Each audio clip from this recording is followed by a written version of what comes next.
Bem, gente, segundo passo, a gente põe o que é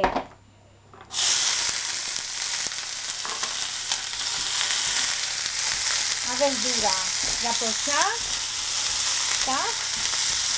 Para sofrer, fazer um sofrito com todo. Põe o que é pimentão vermelho, verde e põe também a abobrinha picada, tá?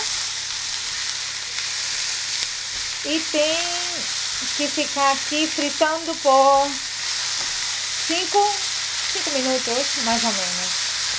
E quando finalize, pois o que é a fritura aqui um pouco, a gente põe o vinagre, que é esse vinagre daqui.